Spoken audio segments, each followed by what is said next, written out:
지금까지 예수님의 제자들은 예수님이 하시는 일을 보고 매우 놀랐지만 결정은 예수님이 다 하셨고 힘든 순간도 예수님이 다 알아서 처리하셨고 그들을 데리고 도시와 마을을 다닐 때도 예수님이 전면에 나셨었고 비판도 예수님이 받으셨습니다. 그런데 이제 예수님은 제자들에게 가서 직접 해보라고 말씀하십니다. 이때 제자들의 기분은 어땠을까요? 아마도 우리끼리 하라고요 라는 심정이었을 것입니다. 이래서 4절까지는 마태는 12 제자들의 이름을 소개하고 있습니다. 2절에서 처음으로 그들을 사도라고 부릅니다. 사도란 보냄받은 사람이라는 뜻입니다. 또한 10이라는 숫자는 그 자체만으로도 많은 의미를 가지고 있습니다. 그 당시 유대인들은 그 의미를 다 알고 있었을 것입니다. 이스라엘은 전통적으로 12지파로 구성된 민족이었고 예수님은 자신의 일을 통해서 하나님이 드디어 이스라엘을 새롭게 하시고 회복하신다고 믿었습니다. 12지파의 상징으로 뽑힌 이 12는 하나님이 이스라엘을 회복하고 계신다는 표지이기도 했지만 이제는 그들 자신이 회복의 수단이 되어야 했습니다. 이러한 맥락에서 다음 본문을 이해해야 합니다. 10장 5에서 6절입니다. 예수께서 이 12를 내보내시며 명하여 이르시되 이방인의 길로도 가지 말고 사마리아인의 고래도 들어가지 말고 오히려 이스라엘의 집의 잃어버린 양에게로 가라. 우리는 의아할 것입니다. 예수님은 모든 사람을 위해 오셨다고 생각하고 있었으니까요. 또한 예수님도 이방인들이 하나님 나라로 몰려 들어올 것이라고 말씀하시지 않았냐고 반문할 수 있을 것입니다. 심지어 마태는 예수님의 탄생 때에도 이방에서 별을 보고 사람들이 찾아와서 아기 예수님께 존경을 표했다고 말하고 있지 않았던가 라고 의문을 가질 수 있을 것입니다. 물론 다 맞는 말입니다. 그리고 그것이 중요한 것도 맞습니다. 예수님은 부활하신 뒤에는 제자들에게 주셨던 이 지시를 뒤집으시고 모든 민족을 향해 제자들을 보내실 것입니다. 그러나 더 큰 사명을 시작하기 전에 즉시 해결해야 하는 긴박한 임무가 있다는 것입니다. 그것은 이스라엘 자신이 이 메시지를 들어야 하고 너무 늦기 전에 해결할 기회를 얻어야 한다는 것입니다. 우리가 알아야 할 것은 지금까지 이야기에 등장한 이방인들은 스스로 알아서 예수님을 찾아왔다는 것입니다. 예수님이 그들을 찾아 나선 것이 아니었다는 것입니다. 그리고 앞으로도 공생활 동안에는 그렇게 하시지 않을 것입니다.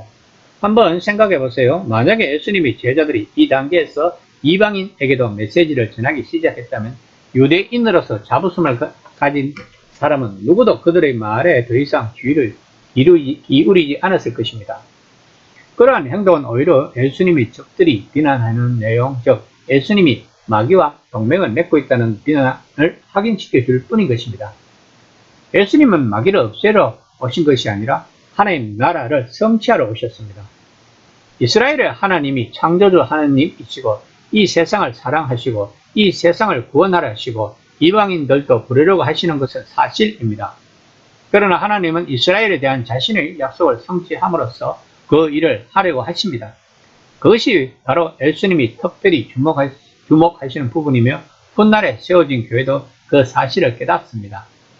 이방인들이 이때는 곧 올 것입니다. 그러나 지금은 선택받은 민족에게 그들의 위대한 때, 그들의 꿈이 성취되는 때가 왔다고 알려주는 데 온 힘을 쏟아야 한다는 것입니다. 그러면서 예수님은 탑승하는 제자들에게 지시사항을 내려주십니다. 7에서 14절까지 주시는 예수님의 지시사항은 하나님 나라의 성취 모습을 우리에게 분명하게 보여주고 있습니다. 그것은 예수님 당시의 사람들이 익히 알던 운동이나 사명과는 달랐습니다.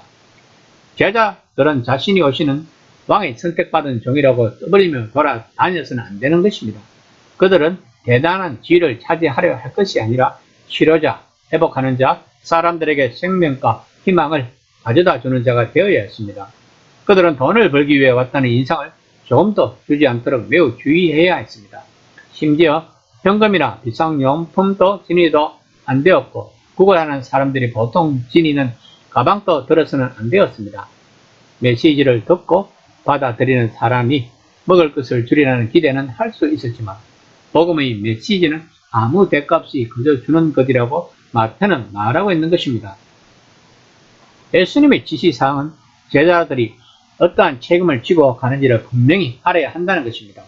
이 메시지는 단순히 듣거나 말거나 하는 식의 선택사항이 아니었습니다. 그들이 사람들에게 제시하는 것은 단지 여기에 새로운 종교적 체험이 있다거나 애매한 도덕적 사안들에 대한 지침이 될 새로운 가르침이 있다거나 하는 것이 아니었습니다. 심지어 죽음 이후에 하나님의 구원이 있다는 확신을 새롭게 제시하는 것도 아니었습니다.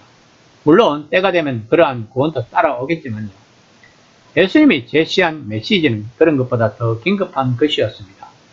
그것은 하나님 나라가 특급 열차처럼 그들을 향해 달려오고 있으니 준비하라는 것입니다. 그러므로 제자들이 앞으로 행할 치유는 치유를 받는 당사자에게도 중요하지만 그보다 더 중요한 일의 표지이기도 했습니다. 즉 하나님의 새로운 생명이 이스라엘의 삶 가운데 뚫고 들어오고 있으며 그 생명이 예수님과 함께 밝아오는 새날을 시작하고 있다는 표지였습니다. 그러므로 제자들이 전하는 메시지를 받아들이지 못한다면 그들은 새로운 아침을 거부하고 밤에 머물기를 선택한 것임을 제자들은 엄숙한 행동으로 보여주어야 했습니다. 10장 15절입니다. 내가 진실로 너희에게 이르노니 심판날에 소돔과 고모라 땅이 그 성보다 견디기 쉬우리라. 예수님의 평화의 길을 선택한 사람들은 거대한 격벽으로부터 구출되지만 폭력의 길을 고수한 사람들은 자신들이 소돔과 고모라에 살았더라면 하고 바랄 날이 곧 올 것이라고 본문은 말하고 있습니다. 사해 근처에 있었던 이 두 도시는 하나님의 심판이 불과 유황으로 임한 곳으로 유명합니다. 예수님은 하나님의 새날이 밝아오는 것을 보기를 거부하고 이스라엘을 파멸로 이끄는 앱방식을 고수하는 사람들에게는 그보다 더 심한 운명이 임할 것이라고 경고하고 있는 것입니다. 본문에서 예수님이 제자들에게 주신 지시사항은 특정 사항에 대해 주어진 특수한 지침입니다.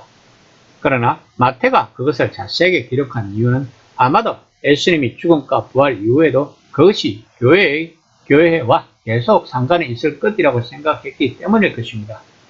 그렇다면 오늘 본문을 오늘날 우리들에게 어떻게 적용할 것인가를 한번 진지하게 생각해보는 시간이 되었으면 합니다.